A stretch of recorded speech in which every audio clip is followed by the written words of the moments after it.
ठीक है, बैठिए। देखिए, आज से हम लोग ये पीजीटी इकोनॉमिक्स का दूसरा क्लास है। हालांकि पहला क्लास में हम कुछ नहीं बताए थे, लेकिन फिर भी रिपीट कर देंगे। और आज के क्लासेस के बाद कम से कम 2 से 3 क्वेश्चन जो पूछा गया है पीजीटी में बन जाएगा। तो सबसे पहले क्लास में सीखेंगे करना क्या है। 2 बार पीजीटी इकोनॉमिक्स क्लास हुआ है, दोनों क्वेश्चन देखिए। क्वेश्चन एक उसके पास है, फोटोकॉपी करा लीजिए, नहीं है तो। पीजीटी इकोनॉमिक्स का 2 साल का क्वेश्चन अभी बीपीएससी ने लिया है। इसके अलावा फिर हम पढ़ेंगे कि पीजीटी यूपी में, पीजीटी केरल में, पीजीटी बंगाल में जो हुआ है, सभी के क्वेश्चन को हम लोग देखेंगे। जैसे बंगाल में, तो बंगाल इकोनॉमी से जो क्वेश्चन पूछे छोड़ दीजिएगा। बिहार पीजीटी में, बीपीएससी में बिहार इकोनॉमी से क्वेश्चन पूछे जाते हैं। इंडियन इकोनॉमी से पूरे इंडिया में कहीं भी एग्जाम दीजिएगा तो क्वेश्चन पूछा जाएगा। उसके बाद सेंट्रल लेवल पर जो पीजीटी टीजीटी जो एग्जाम हुआ है उसको हम लोग इकोनॉमिक्स क्वेश्चन देखेंगे। सबसे पहले भी आपके पास क्या पढ़ना है, तो अभी जितने विद्यार्थी हैं सभी लोग बीए और पीजी किए हुए हैं। तो अब ये मत रहिए कि हमको एकदम पीजी लेवल के इकोनॉमिक्स पूछे गहराई में जाकर, ऐसा नहीं है। आपको चेक किया जा रहा है कि आप +2 में पढ़ाने लायक हैं कि नहीं।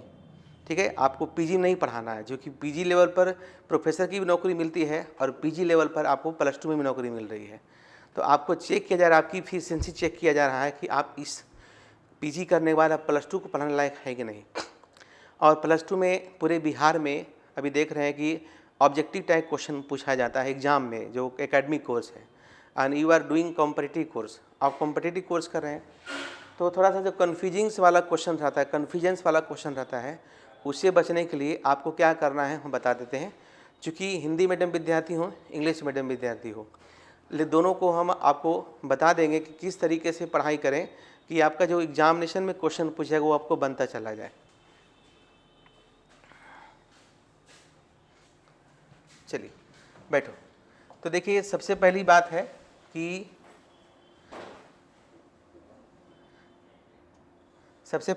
है कि हम लोग बेसिक इकोनॉमिक्स के लिए क्या करेंगे। क्योंकि हम जानते हैं कि बेसिक इकोनॉमिक्स आपका पहले से ठीक होगा अगर पढ़े होंगे तो, लेकिन हमें मान के चल रहे हैं कि आपको अभी 0 आता है, तभी आप समझ पाइएगा। 3 चीज़ देखें। देखिए, अभी जिस लेवल की हम लोग तैयारी कर रहे हैं, तो इसमें 9th का एंड 10th का ये एनसीईआरटी की बुक्स आती है, और बिहार जो आती है, बिहार स्टेट का जो गवर्नमेंट बुक है, वो दोनों को कर लेना है। अगर देखिए, इसमें ऑब्जेक्टिव क्वेश्चन पूछा जा रहा है, हिंदी मीडियम के विद्यार्थी हैं तो मैं बता दूं कि 9th 10th का देखो पहले क्या करना है। तो पहला जो चॉइस हमारा है, जो क्वेश्चन सेट किया जाता है, उसका चॉइस क्या होता है, वो होता है एनसीईआरटी बेस्ड प्लस बिहार का जो है, बिहार बोर्ड का BSEB यानी गवर्नमेंट ऑफ के द्वारा जो बुक निकाली जाती है वो, प्लस आपका जो है, अगर आपके पास है ICSE, ये इंग्लिश में आती है, बोर्ड का, है ना, क्या बुक चाहिए, तो 9th का एंड 10th का। कोई दिक्कत नहीं है, लेने में कोई दिक्कत नहीं है। वैसे हम बताएंगे, ज़रूरी नहीं लेना है, ये आपका हथियार है जहाँ से देखिएगा क्वेश्चन पूछे जाते हैं। अगर बेसिक इकोनॉमिक्स ठीक हो जाएगा, इसको जब ये तो मान लो 1 महीना में ख़त्म हो जाएगा, अब सेल्फ पढ़िएगा। अब यहाँ पे सेकंड में क्या करना है कि आपका 11th का एंड 12th का जिस बोर्ड में भी पढ़िएगा, बिहार बोर्ड में है, SCBSE बोर्ड में है, बिहार बोर्ड में है या प्लस CBSE बोर्ड है, दोनों बोर्ड के ये 4 पुस्तकें आती है। पहला है, दूसरा है, तीसरा है और चौथा है। पहला जिसको हम लोग कहते हैं माइक्रो, जिसको हम लोग क्या कहते हैं, व्यष्टि अर्थशास्त्र, और एक होता है मैक्रो, जिसको बोलते हैं समष्टि अर्थशास्त्र। एक होता है इंडियन इकोनॉमी, जिसको बोलते हैं भारतीय अर्थव्यवस्था, हम शॉर्ट में लिख रहे हैं। और चौथा नंबर है स्टैटिस्टिक्स। ये सब फ्री ऑफ कॉस्ट में आपको एनसीईआरटी का बुक ऑनलाइन मिल जाएगा। हम सबको खरीदने के लिए नहीं कर रहे हैं, अगर है तो ठीक है, नहीं तो फिर आप ऑनलाइन से पढ़िए। हिंदी मीडियम, इंग्लिश मीडियम दोनों में बुक अवेलेबल है, आपका on free of cost available है। लेकिन इसमें जो है, जो बुक खरीदिएगा, जो बुक परचेज करना है एनसीईआरटी, इसका एक रेफरेंस बुक हम बता देते हैं। रेफरेंस बुक इसलिए क्योंकि बिहार बोर्ड में क्वेश्चन पैटर्न अलग होता है। किसने क्या कहा, डिफिनेशन ऑफ इकोनॉमिक्स, ये बहुत कम आपको इसमें दिया हुआ है। तो इसके लिए एक रेफरेंस बुक आप ले सकते हैं, उसमें ओहरी एंड जैन का रेफरेंस बुक ले सकते हैं। या फिर जो सबसे अच्छी एक और एक बुक है, इन्हें चारों बुक अवेलेबल है तमिलनाडु बोर्ड का। ये हथियार है, हम नहीं कर लेना ही है, आप इसके लिए सब फ्री ऑफ कॉस्ट है, सब हम भेज देंगे आपको। ऑब्जेक्टिव क्वेश्चन है, कहीं पर अगर इंग्लिश मीडियम में भी क्वेश्चन मिल जाता है तो उसका हिंदी हो जाएगा, उसको डरने की ज़रूरत नहीं है। लिखने के लिए नहीं है कि हिंदी इंग्लिश बहुत ज़्यादा समस्या होगा। नाम है एडम स्मिथ है, अंग्रेजी में लिखा हो, उसको एडम स्मिथ कर लेंगे, इसलिए चिंता नहीं करना है। तो ये सारा तमिलनाडु बोर्ड का। इसके अलावा जो बेसिक ऑनर्स में जो आप पढ़े होंगे उसी से संबंधित एक पुस्तक लेना है, public finance.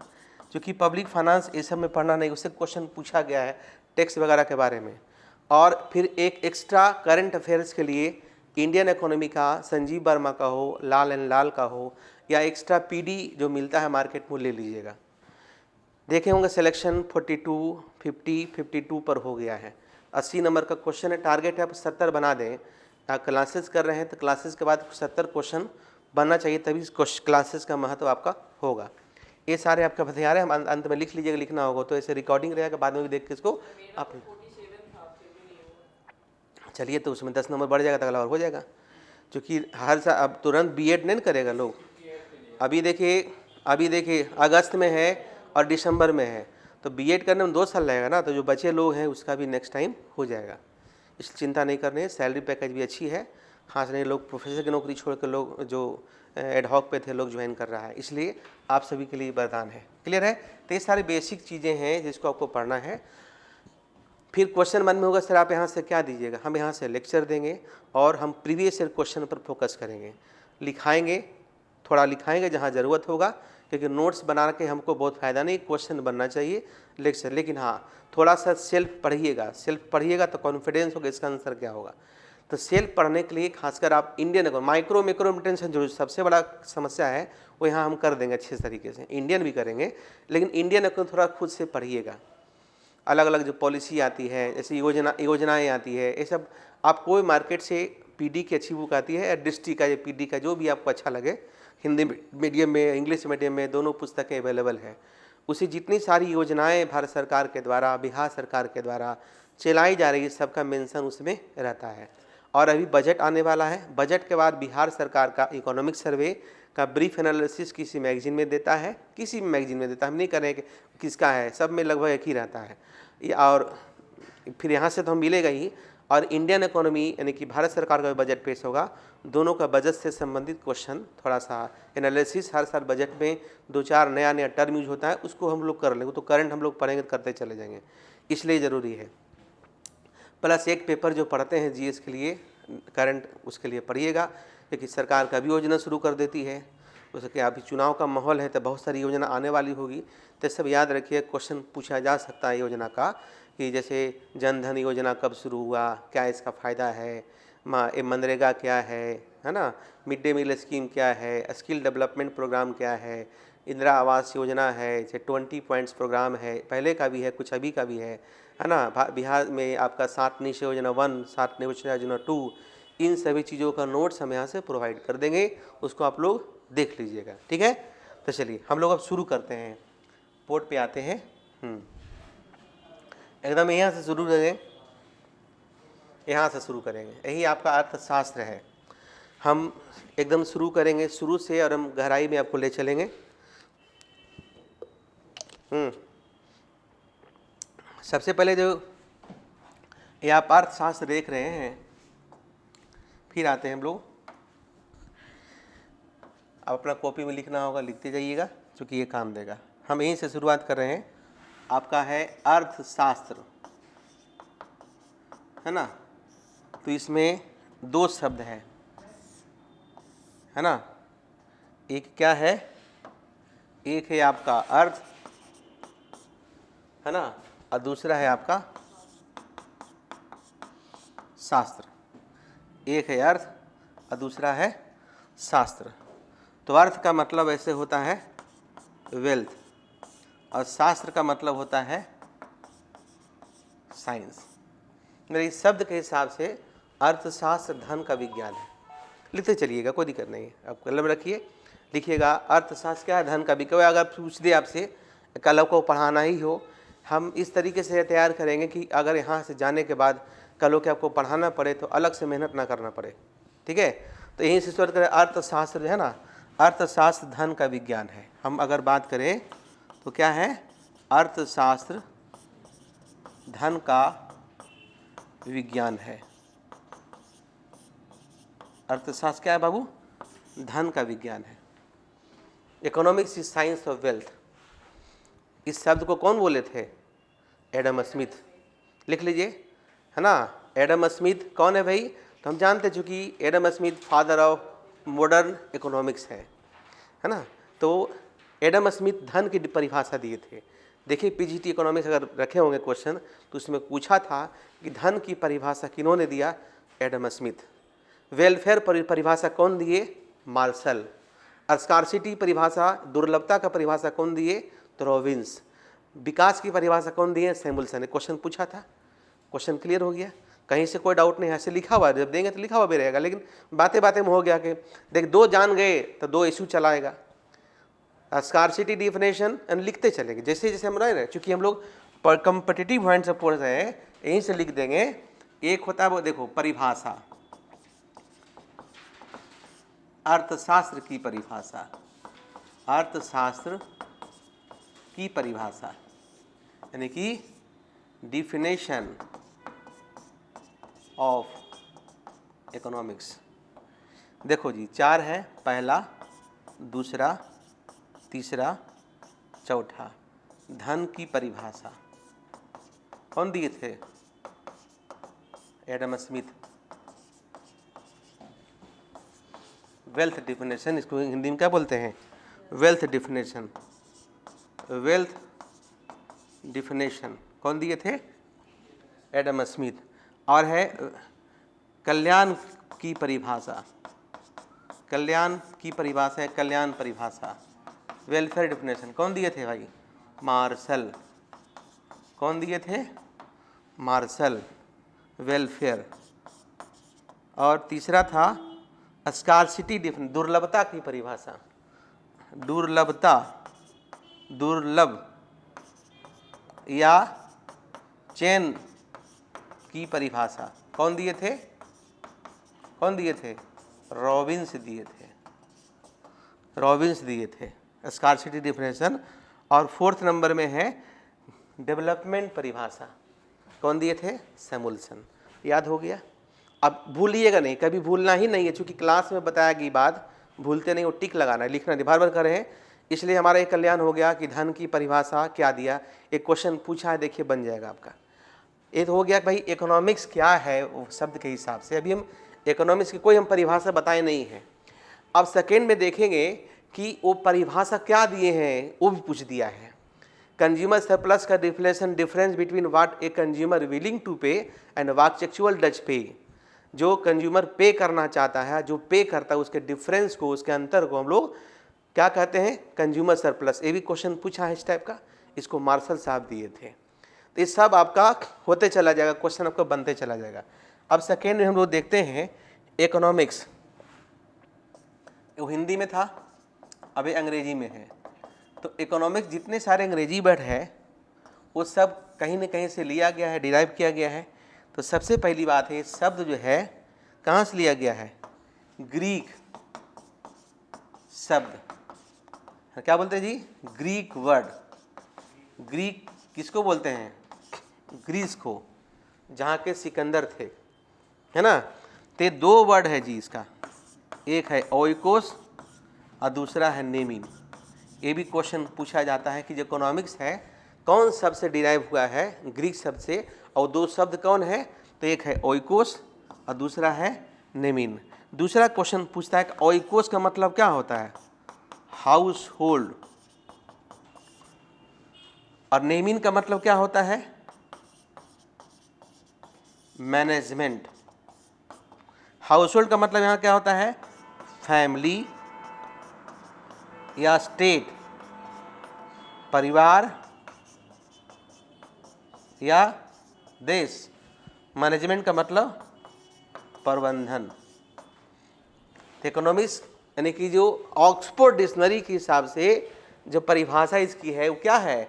Economics is the science of house hold management, मतलब अर्थशास्त्र, लिखते चलो, अर्थशास्त्र गृह प्रबंधन का शास्त्र है, विषय है। Economics is science of house hold management. आया हिंदी वाले बाबू? हिंदी बोल रहे हैं, हिंदी लिख रहे हैं हिंदी? तो हिंदी इंग्लिश कुछ नहीं होता है, कंसेप्ट होता है, ठीक है। तो अर्थशास्त्र गृह प्रबंधन का शास्त्र है। ये कहाँ से आया? ऑक्सफोर्ड डिक्शनरी के हिसाब से। ये इकोनॉमिक्स कितने वर्ड से डिराइव हुआ है भाई? 2 वर्ड से। पहला क्या है? ओइकोस, दूसरा क्या है? नेमीन। लिखते चलो जी, नहीं लिखा है तो। ओइकोस और नेमीन। ओइकोस हाउस होल्ड और नेमीन का मतलब मैनेजमेंट।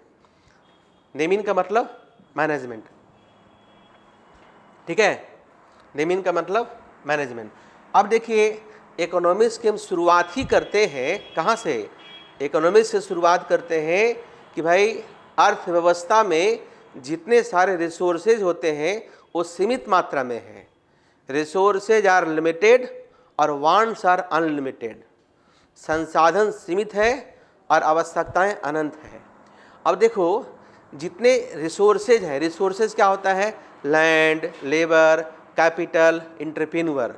लैंड का मतलब भूमि, लेबर का मतलब श्रम, है ना, और एंटरप्रेन्योर का मतलब उद्यमी, और कैपिटल का मतलब पूंजी। ये सभी को हम लोग रिसोर्सेज कहते हैं अर्थशास्त्र में। क्या बोलते हैं? रिसोर्सेज। ये सभी जगह सीमित मात्रा में है। अब पैसा भी है, रिसोर्स है। जैसे हमारे पास ये पैसा है, ये रिसोर्सेज है। अब ये जो पैसा है 500 रुपया, ये लिमिटेड रिसोर्सेज का अल्टरनेटिव उपयोग होता है। इसीलिए अर्थव्यवस्था में प्रॉब्लम होता है चॉइस का। तो क्वेश्चन पूछा हुआ है तुम्हारे पीजीटी में, why there is a problem of choice? चयन की समस्या क्यों होती है? तो उसका आंसर होगा because resources are limited and limited resources have alternative use. इसका वैकल्पिक उपयोग है। जैसे अगर तुमको अगर 500 रुपये कहीं से आता है, तो 500 रुपया अगर तुम्हारे पास आता है तो इसको तुम बुक्स भी खरीद सकते हो, इसको कपड़ा भी खरीद सकते हो। Now there is problem of choice because limited resources है। अब अभी किताब खरीदें, कपड़ा खरीदें, तो अभी पीजीटी इकोनॉमिक्स एग्जाम में चलो गाइड खरीद लेते हैं, चलो बुक खरीद लेते हैं, चलो किताब नाम बताएं, कुछ किताबें हो जाएगा, कपड़ा बहुत खरीद लेंगे। इसी को बोलते हैं जो इस अर्थशास्त्र क्या सिखाता है? अर्थशास्त्र सिखलाता है how we use limited resources so that we will get the maximum level of satisfaction. हम सीमित संसाधन को किस तरीके से उपयोग करें ताकि मुझे अधिकतम सेटिस्फैक्शन मिले, यही अर्थशास्त्र में सिखलाता है। क्लियर हुआ? रिसोर्सेज आर लिमिटेड, संसाधन सीमित है और आवश्यकताएं अनंत है। And this is the starting point of economics. या अर्थशास्त्र की स्टार्टिंग बिंदु है ना। ये क्या है? अर्थशास्त्र का स्टार्टिंग बिंदु है। और जो इस चीज़ को देखो, हमका एक रॉबिन्स है, एक रॉबिन्सन है, मिसेज जॉन रॉबिन्सन। कहते हैं Mrs John Robinson mother is a good manager. किसने कहा? Mrs John Robinson. माँ इकोनॉमिक्स नहीं जानती है, लेकिन बाई बर्थ वो इकोनॉमिक्स जानती है। See know how we use limited resources, ताकि सभी बच्चों को, सभी जो भी हमारे पति हैं, सबको सेटिस्फाइड कर पाए। थोड़ा सा पैसा मिलता, थोड़ा सा सेविंग कर लेती है। नेचर्स होता है माँ के अंदर, नेचर। पिताजी के अंदर नेचर नहीं होता है, लेकिन माँ इस चीज़ का ध्यान रखती थी। तो माँ से सीखिए कि माँ कैसे अपने कम इनकम थोड़ा सा जमा कर लेती है, और उसको 20 रुपये खाने के लिए दीजिएगा ना तो 5 रुपये बचा लेगी, 15 रुपये खर्च करेगी। जो इच्छा होता है ना, डिजायर, और एक डिजायर इच्छा, और यानी कि जो मन होता है ना, मन बहुत चंचल होता है, बुद्धि स्थिर है। तो हम लोग पढ़ते हैं कि जब मन और बुद्धि एक साथ हो जाए तो उस पीरियड में जो चीज़ हम पढ़ें, आपको पढ़ाएं, पूरा याद हो जाएगा। उसको बोलते हैं कंसंट्रेशन। आँख मूंद के कंसंट्रेशन नहीं होता है। टीचर्स ट्रेनिंग में पढ़िएगा, आँख मूंद के कंसंट्रेशन होता है, वो तो मेडिटेशन होता है। कंसंट्रेशन का मतलब मन और बुद्धि का एक साथ होना। देखो जी, मिस्टर रघुवीर नाम है जी, मन और बुद्धि एक साथ हो जाए। तुम यहाँ मान ली हमसे पढ़ रहे हो, तुम्हारा दिमाग हो कंप्यूटर सेंटर में, तो यहाँ वाला बात नहीं याद होगा, कभी याद नहीं होगा। लेकिन अगर हम जो बोले वो कभी भी, अगर मन यहाँ है, बुद्धि है ही सबको, कोई पागल व्यक्ति यहाँ पर नहीं है, सबको बुद्धिमान है। तो मन अगर यहाँ है तो एग्जाम में पक्का निकल जाएगा। देखते नहीं कि क्लास में कोई चीज़ पढ़ा हुआ चीज़ ये तो किताब में भी दिया हुआ है, तो मेरे पास क्यों आते हैं लोग, शिक्षक के पास क्यों आते हैं? सीखने के लिए आते हैं ना, कहते बिना गुरु का ज्ञान नहीं। तो जब क्लास में डिस्कशन हो गया और जब प्रैक्टिस करने बैठते हैं, एग्जाम में बैठते हैं, गुरुजी का नाम लेते हैं, तो स्ट्राइक का तरह सर ये बताए थे।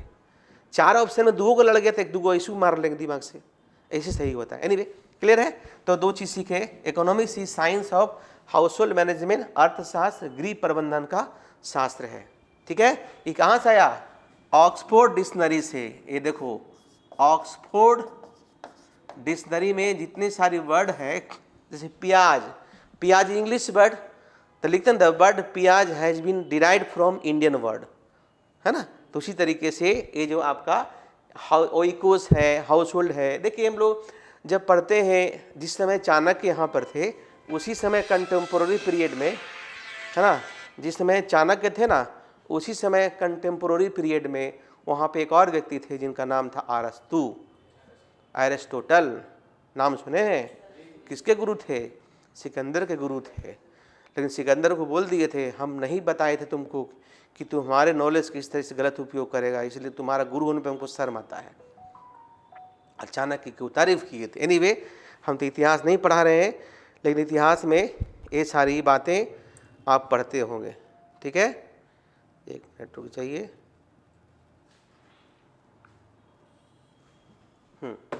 ठीक है, चलिए नेक्स्ट आते हैं।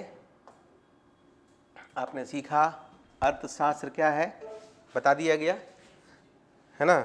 इकोनॉमिक्स क्या है ये भी हम बता दिए हैं, अलग से लिखा दिए हैं। अब देखिए इकोनॉमिक्स में वैसे बहुत सारे पुस्तक हैं, लेकिन हम इंडिया में है तो इकोनॉमिक्स में पुस्तक है जिसका नाम है अर्थशास्त्र। कौन लिखे किताब? चाणक्य। चाणक्य को ही कौटिल्य कहते हैं, चाणक्य को विष्णुगुप्त कहते हैं। ठीक है, चाणक्य को ही विष्णुगुप्त, चाणक्य कौटिल्य कहते हैं, सब एक ही नाम है। अर्थशास्त्र पुस्तक लिखी गई थी, जिसको ये अर्थ इसलिए बता दिए कि जो अर्थशास्त्र पुस्तक है ना, ये कौटिल्य अर्थशास्त्र, ये प्योर इकोनॉमिक्स नहीं था। ये क्या था? देखो लिख लो, कौटिल्य अर्थशास्त्र पॉलिटिकल इकोनॉमिक्स था, मतलब राजनीतिक अर्थशास्त्र, है ना। राजनीतिक अर्थशास्त्र किस में लिखा गया था? ये संस्कृत में लिखा गया है। संस्कृत में लिखा गया है।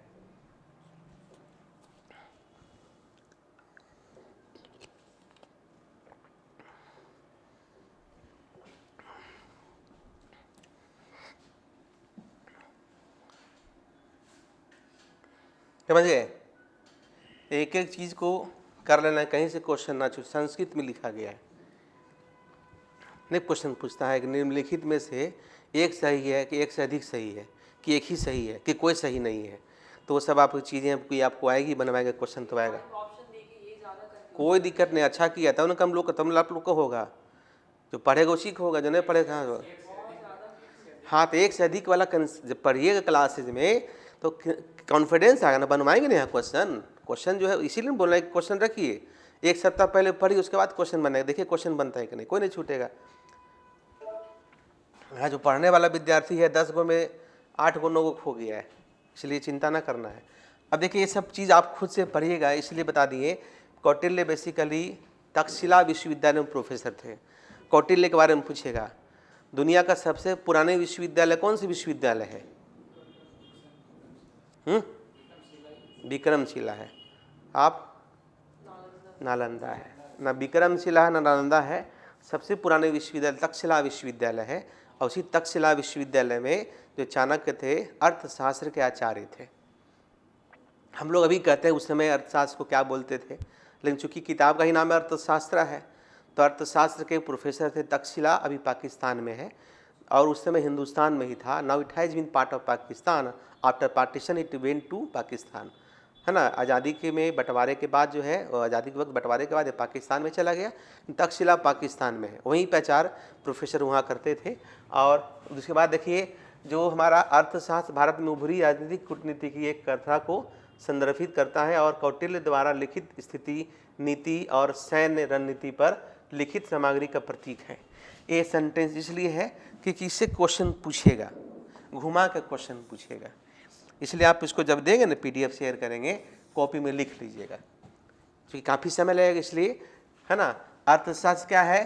देखिए, द्वारा नीति, सैन्य रणनीति, लिखित सामग्री का प्रतीक है। इसमें एक राजा अपने सीमित संसाधन में कैसे लोगों को सेटिस्फाइड करे, कैसे सैन्य शक्ति का व्यवस्था करे, कैसे रिसोर्सेस का मैनेजमेंट करे, अपने अनुभव के आधार पर उन्होंने लिखा है।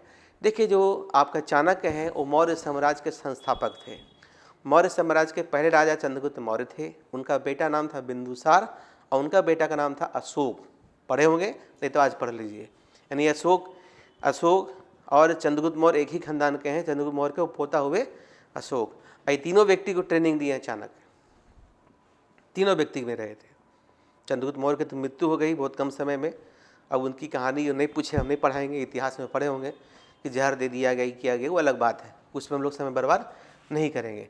कौटिल्य तक्षशिला विश्वविद्यालय में प्रोफेसर थे और बाद में मौर्य साम्राज्य के प्रधानमंत्री थे, मैंने ये सब बताया है।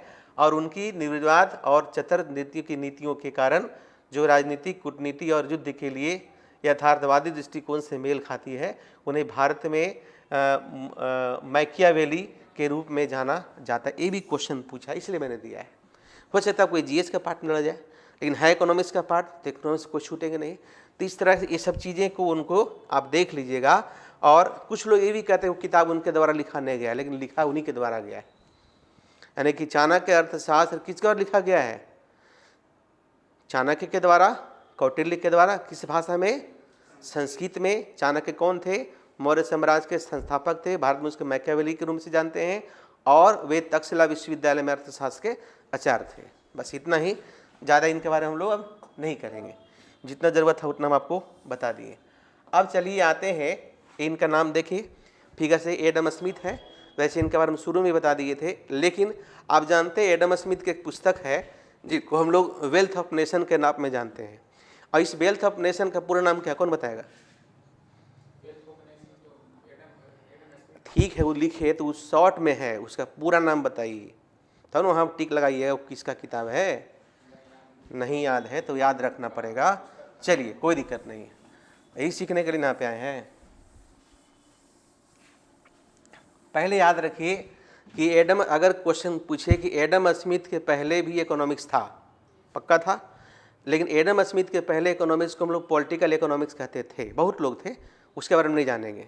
अब एडम स्मिथ पहले व्यक्ति हुए जिन्होंने पॉलिटिकल इकोनॉमिक्स को, पॉलिटिक्स और इकोनॉमिक्स अलग अलग भागों में बांट दिए और इकोनॉमिक्स पर किताब लिखे।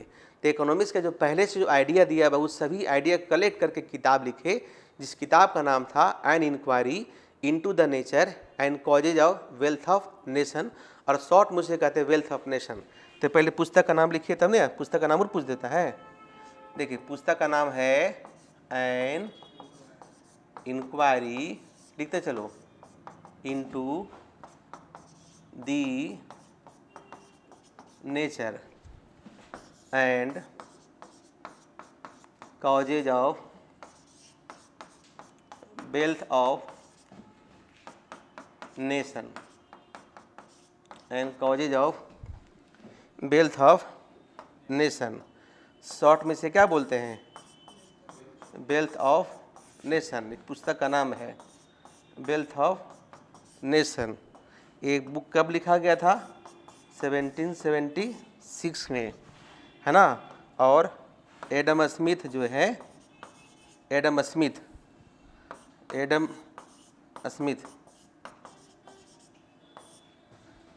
कहाँ के रहने वाले थे? स्कॉटलैंड। गुड। स्कॉटलैंड के रहने वाले थे। He belongs to Scotland. जो स्कॉटलैंड के रहने वाले थे, ब्रिटिश में पड़ता है स्कॉटलैंड। 4 स्टेट वहाँ पे बड़े बड़े हैं, इंग्लैंड है, स्कॉटलैंड है, वेल्स है, और इंग्लैंड, स्कॉटलैंड, वेल्स, चौथा ऑप्शन खोज के बताइए। आयरलैंड। ठीक है, ठीक है। तो ये आपका ये पुस्तक का नाम याद हो गया। अब देखते हैं कि जो एडम स्मिथ के पहले इकोनॉमिक्स को क्या बोलते थे जी? Political economics. हिंदी में बोलते हैं राजनीतिक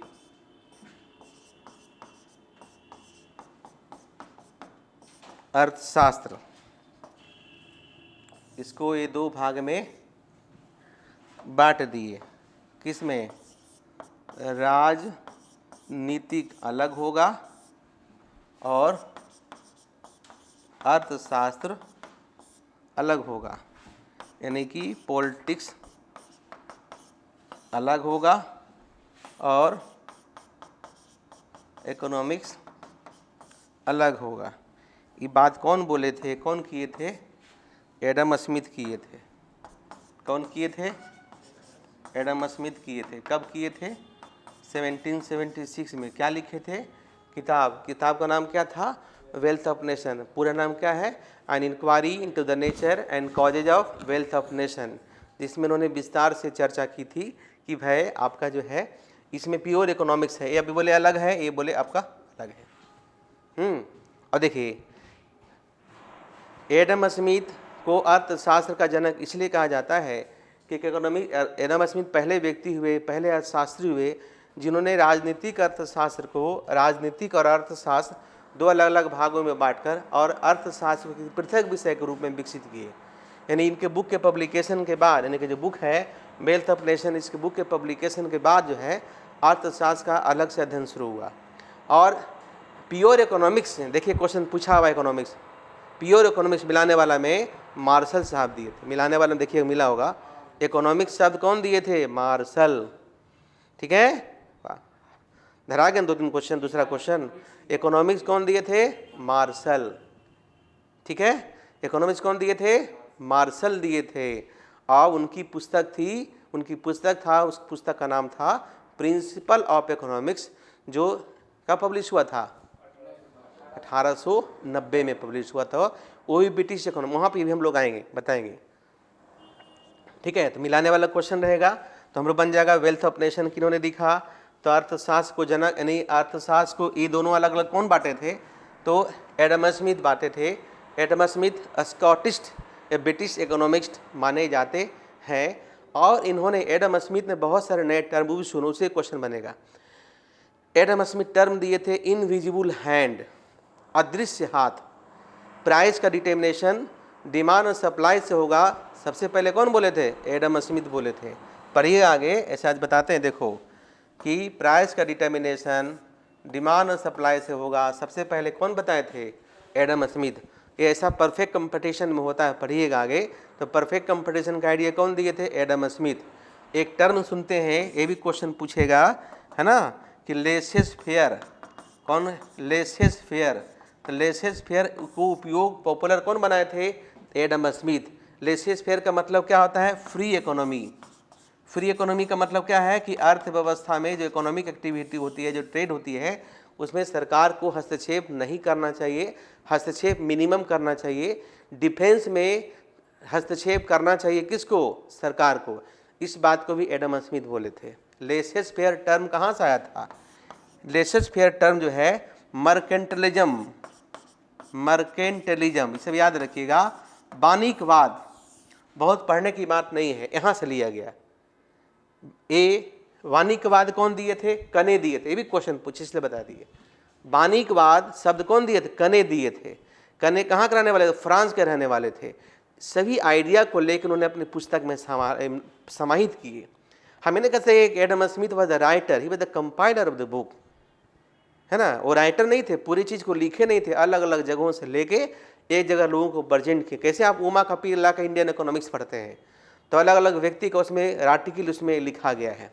तो उसी तरीके से एडम स्मिथ को पूरा पुस्तक तो लिखे थे, लेकिन अलग अलग जगहों से जो आइडिया दिया गया था वहाँ से लिखे थे, वहाँ से बताए थे। तो एडम स्मिथ को अर्थशास्त्र का जनक क्यों कहते हैं? अगर कोई पूछे तो कहेंगे कि सर एडम स्मिथ पहले व्यक्ति हुए, पहले स्कॉलर हुए जिन्होंने इकोनॉमिक्स को, पॉलिटिकल इकोनॉमिक्स को पॉलिटिक्स और इकोनॉमिक्स दो अलग अलग भागों में बांट दिए और अर्थशास्त्र को, इन इकोनॉमिक्स को एक सेपरेट विषय के रूप में विकसित किए, जिसके कारण उनको अर्थशास्त्र का फाउंडर, अर्थशास्त्र का जनक कहा जाता है। एक और टर्म सुनते होंगे आप, कैपिटलिज्म। कैपिटलिज्म, पूंजीवाद। पूंजीवाद ये भी कौन दिए थे? एडम स्मिथ, है ना। पूंजीवाद शब्द कौन दिए थे?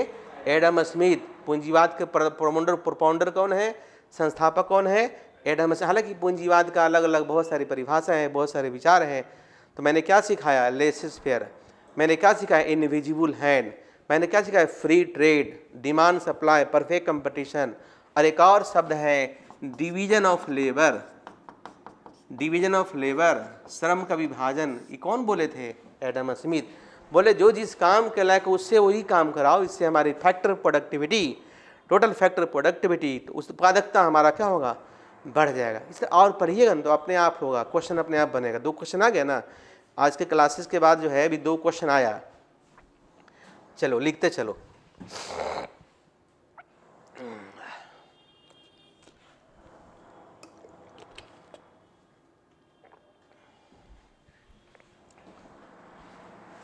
हो गया? देखिए यहाँ पे एक और पुस्तक है, इसका नाम है थ्योरी ऑफ मोरल सेंटिमेंट। ये पूछा है जी पीजीटी में, आपसे नहीं पूछा है लेकिन पूछा है, इसे डाल दिए थे। Theory of sentiment, moral sentiment इसके पहले आई थी, ए वी एडम स्मिथ के द्वारा लिखा है। क्वेश्चन था कि थ्योरी ऑफ मोरल सेंटिमेंट लिख लो कॉपी में।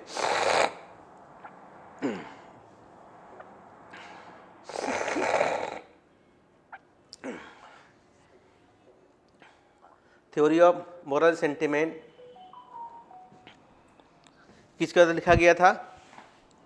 एडम स्मिथ के द्वारा लिखा गया था। इनको फादर ऑफ क्या बोलते हैं? Modern economics. किसको? एडम स्मिथ को। थ्योरी ऑफ मोरल सेंटिमेंट याद रहेगा। वेल्थ ऑफ नेशन तो याद हो ही गया। थ्योरी ऑफ मोरल सेंटिमेंट कौन दिए थे? एडम स्मिथ दिए थे। नए नए शब्द बनाए थे, यूज किए थे, उसको मैंने आपको बताया। यहाँ तक हो गया, है ना। वेल्थ ऑफ नेशन ये तो जानते ही हैं आप, बता दिए। देखिए इनका नाम सुने हैं, सैमुअल्सन। हम पढ़ाएंगे आगे भी, तो इंट्रोडक्शन लाना है। जब आप पीपीसी मतलब प्रोडक्शन पॉसिबिलिटी कर्व की बात करते हैं, पीपीसी को पीपीएफ भी कहते हैं, याद रखिए। तो ये विचार, ये जो ग्राफ वाला जो पोर्शन है बताएंगे, तो ये कौन दिए थे? सैमुअल्सन दिए। इनके हम क्यों जिक्र किए? इनसे भी क्वेश्चन पूछा गया। देखो, who wrote the book economics? Economics पुस्तक कौन लिखे हैं? पुस्तक का नाम ही है इकोनॉमिक्स, ओनली इकोनॉमिक्स। इस व्यक्ति का नाम है economics is an introductory text book written by American economist Paul Samuelson and William, है ना, नॉर्थडस। क्लियर? अब देखिए जब मिलाने वाला होगा, अगर इकोनॉमिक्स होगा और उसमें मार्शल भी होगा और सैमुअल्सन भी होंगे, अगर एक तरफ वेलफेयर इकोनॉमिक्स दिया रहेगा, एक तरफ सिर्फ इकोनॉमिक्स, इसको इनको मिलाएंगे। इसलिए बता दिए ना कि इकोनॉमिक्स पुस्तक का नाम है, कौन लिखे? सैमुअल्सन। याद रहेगा, लिख लो। इकोनॉमिक्स है तो हम दे ही देंगे, पीपीटी शेयर कर दें। इकोनॉमिक्स पुस्तक जो है सैमुअल्सन के द्वारा लिखा गया था, है ना। और पहले अमेरिकी अर्थशास्त्री हैं जिन्हें 1970 में नोबेल प्राइज मिला। लिखो, सैमुअल्सन पहले अमेरिकी अर्थशास्त्री हैं जिन्हें 1970 में अर्थशास्त्र के क्षेत्र में काम करने के लिए नोबेल प्राइज से सम्मानित किया गया। ठीक है। अब अच्छे बताइए कि कौन पहले व्यक्ति हैं इकोनॉमिक्स में? ऐसे इकोनॉमिक्स में नोबेल प्राइज कब शुरू हुआ, कौन बताएगा? 1969 में। किनको मिला था? रैगनर फ्रिज को मिला था, है ना। सबसे पहला नोबेल प्राइज शुरुआत कब हुआ था इकोनॉमिक्स में? 1969 में। लिख लो, अर्थशास्त्र में नोबेल प्राइज की शुरुआत 1969 में हुआ था। 1969 में हुआ था।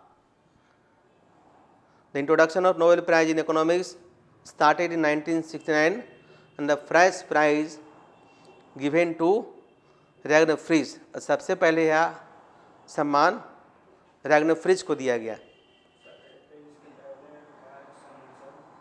सैमुअलसन 1970 में मिला।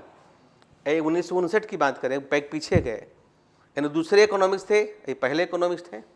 पूछेगा ना पहले किसको मिला या कब शुरुआत हुआ, तो कब शुरुआत हुआ इकोनॉमिक्स में 1969 में। ऐसे कर कहे नोबेल कब शुरुआत, 1901 में शुरुआत हुआ था फिजिक्स में। लेकिन हम इकोनॉमिक्स की बात कर रहे हैं, तो इकोनॉमिक्स में कब पहले किसको मिला, रैगनर फ्रिज को मिला। किसको मिला, रैगनर फ्रिज को मिला। सैमुअलसन दूसरे हो गए।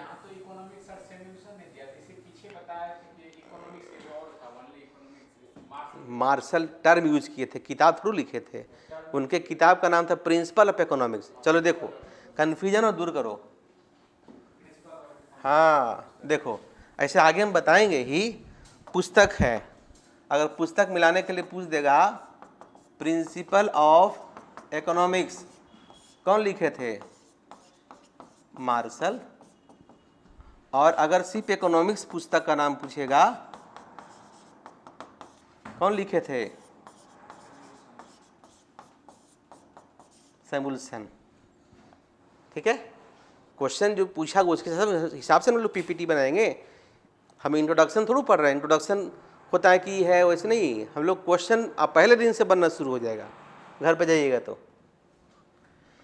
ठीक है, देख लिए। चलिए अब है एक व्यक्ति, कहिए इनको क्यों लाए सर, ये है पीवी नरसिम्हा राव। ये है देश के प्रधानमंत्री थे, कब, 1991 में। तो एक क्वेश्चन पूछा गया था कि 1900, देखो भारत में क्राइसिस कब था जी, 1990 से 91 में। तो 1990 से 91 में जब क्राइसिस था, तो उसी समय एक पॉलिसी आया था, एलपीजी पॉलिसी। कौन आया था, एलपीजी पॉलिसी। एल का मतलब लिबरलाइजेशन, पी का मतलब प्राइवेटाइजेशन, जी का मतलब ग्लोबलाइजेशन।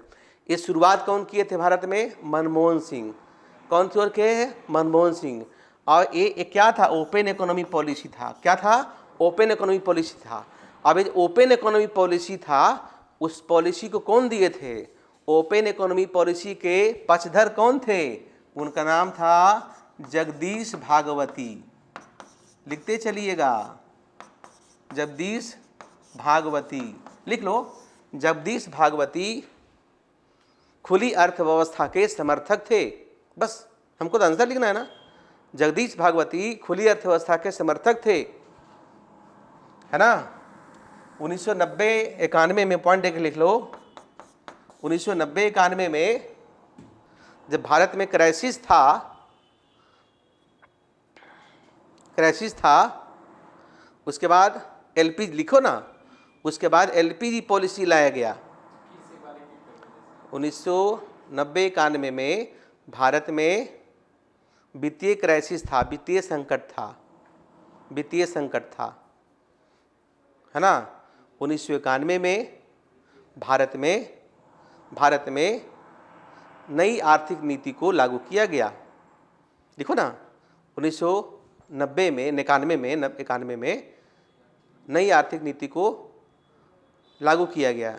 उस समय देश के प्रधानमंत्री पीवी नरसिम्हा राव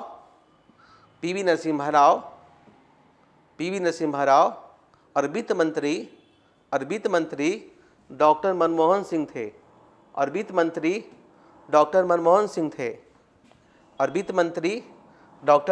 सिंह थे।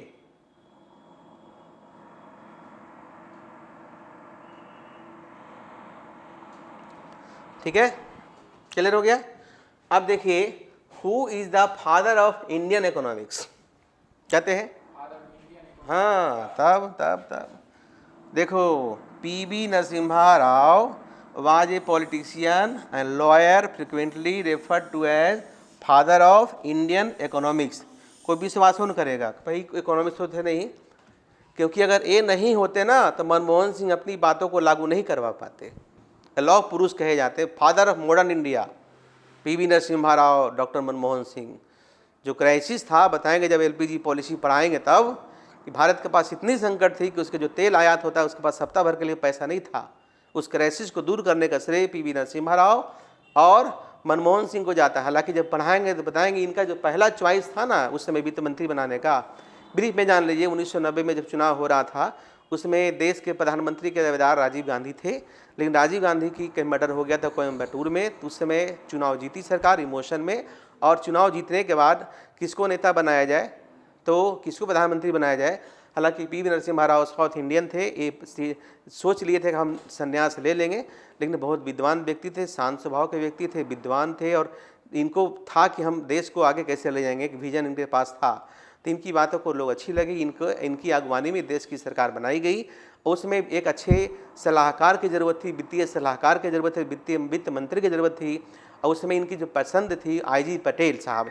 आईजी पटेल साहब जो लंदन स्कूल ऑफ इकोनॉमिक्स के डायरेक्टर भी रह चुके थे और आरबीआई के गवर्नर भी रह चुके थे, डॉक्टर मनमोहन सिंह गवर्नर रह चुके थे, है ना। तो आईजी पटेल ने कहा अब हमारी उम्र हो गई है, हम इस पद को नहीं रहें, लेकिन मेरे से अच्छा मेरा स्टूडेंट रहा है, मेरा बहुत अच्छा है, वो मनमोहन सिंह संभालेंगे। तो मनमोहन सिंह उस समय जो यूजीसी के चेयरमैन थे, ये सब याद रखिए, उस समय यूजीसी के चेयरमैन थे, तो बोले आप वो चेयरमैन का पद छोड़िए और आइए वित्त मंत्री का पद संभालिए। और मनमोहन सिंह आईएमएफ में भी काम कर चुके हैं, जो चीफ इकोनॉमिक्स काम कर चुके थे। तो इस तरह से मनमोहन सिंह अगर शायद प्रधानमंत्री नहीं बनते थे, हमको लगता है उनको नोबेल प्राइज मिलना चाहिए था, और जगदीश भागवती को नोबेल प्राइज मिलना चाहिए था, क्योंकि जगदीश भागवती की पॉलिसी को उन्होंने लागू किया था। कोई the intellectual father of LPG policy पूछेगा, जगदीश भागवती आंसर होगा, है ना। नाम सब याद रखिएगा, ठीक है। आइए,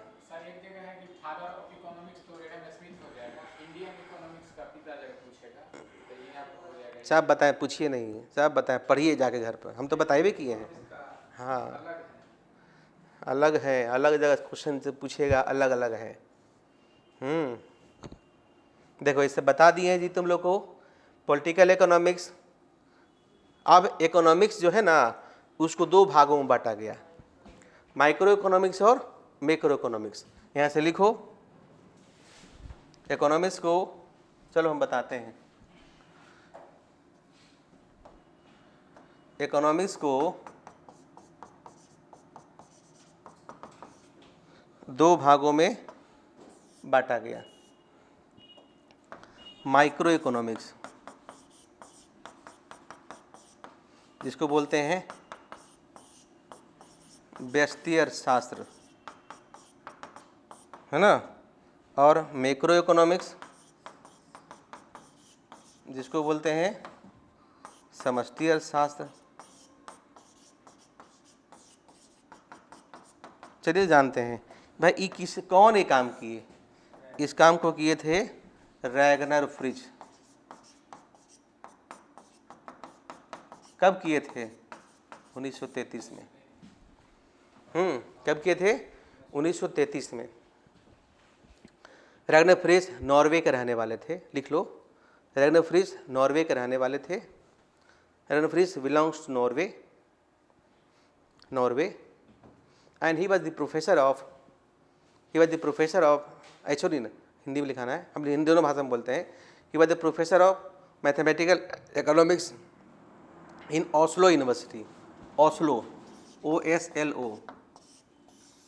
रैगनर फ्रिज मैथमेटिकल इकोनॉमिक्स के ओस्लो विश्वविद्यालय नॉर्वे में प्रोफेसर थे। नॉर्वे देश का नाम है और ओस्लो विश्वविद्यालय का नाम है। कैसे पटना विश्वविद्यालय है, तो ओस्लो विश्वविद्यालय में प्रोफेसर थे। ये भी क्वेश्चन पूछा गया है कि माइक्रो मैक्रो कौन दिए थे? रैगनर फ्रिज दिए थे। इनको पहले नोबेल प्राइज मिला था, ये बता दिए पहले, है ना। अब देखिए कि यहाँ तो हो गया, अब है कौन से ऐसे भारतीय अर्थशास्त्री हैं जिन्हें अर्थशास्त्र नोबेल प्राइज मिला है। एक है 1998 में, एक है 2019 में, एक है 2019 में।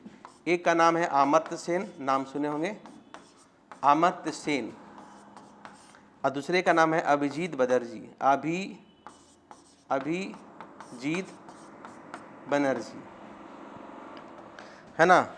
दोनों बंगाल के रहने वाले थे, दोनों भी जिंदा हैं, है ना। और इनके ये हस्बैंड प्लस वाइफ दोनों को नोबेल प्राइज मिला था। तो अगर पूछे क्वेश्चन कि निम्नलिखित में से किसे किसे भारतीय अर्थशास्त्री को नोबेल प्राइज मिला है, दो नाम रहेगा, नीचे में ऑप्शन रहेगा है ना, करेक्ट 2, है ना, कौन एक सही है कि 2 सही है, तो 2 सही है, एक से अधिक सही है, तो इनको भी मिला, इनको भी मिला। समझ गए? 4 लोग याद करवाए ना जी नोबेल प्राइज में। पहला किसे 1998 में भारतीय, दूसरा किसे 2019 में। अब देखो इनको जो नोबेल प्राइज मिला था ना, वो वेलफेयर इकोनॉमिक्स के लिए मिला था, वेलफेयर इकोनॉमिक्स के लिए। इसलिए क्या क्वेश्चन पूछना, दिमाग लगाना होगा। वेलफेयर इकोनॉमिक्स के लिए किसे मिला था? 1998 में इनके भारत रत्न से सम्मानित भी किया गया था। अब एक क्वेश्चन पूछ दे कि कौन से ऐसे भारतीय अर्थशास्त्री हैं जिन्हें नोबेल प्राइज के साथ साथ भारत रत्न भी मिला है, तो अमर्त्य सेन। कौन है? अमर्त्य सेन।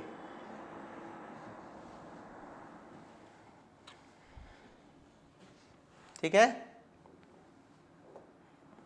चलिए अब देखो, एक थोड़ा सा आगे बढ़ाते हैं, यहीं तक करेंगे आज। ये जो है ना, इसके जो फादर हैं, लिख लेना, फादर या फाउंडर एक ही होता है, मतलब जनक, वो हैं एल्फ्रेड मार्शल। इनकी पुस्तक है प्रिंसिपल ऑफ इकोनॉमिक्स। कब पब्लिश हुआ था? 1890 में। इसके जो फादर हैं या फाउंडर कौन है जी? JM. Keynes. JM. Keynes, JM. Keynes. इनकी पुस्तक का नाम है जनरल थ्योरी। कब पब्लिश हुआ था? 1936 में। कब पब्लिश हुआ था? 1936 में, 1936 में। क्लियर है? कितना कुछ सीखे?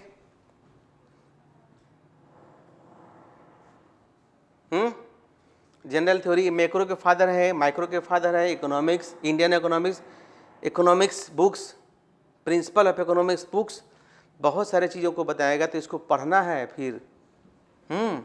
चलिए, याद हो गया? जितना बताए हैं उतना एक बार पढ़िएगा। बहुत सारी बातें देखो, ये भी बताए थे रिसोर्सेज क्या होता है जी? संसाधन, लैंड, लेबर, कैपिटल और इंटरप्रेन्योर, बताए थे ना। ठीक है, अब देखो जो हमारा रिसोर्सेज है, जो हमारे देखिए इसको बोलते हैं इंटरप्रेन्योर्स, इसको बोलते हैं पूंजी वाला पैसा, इसको बोलते हैं लेबर, है ना।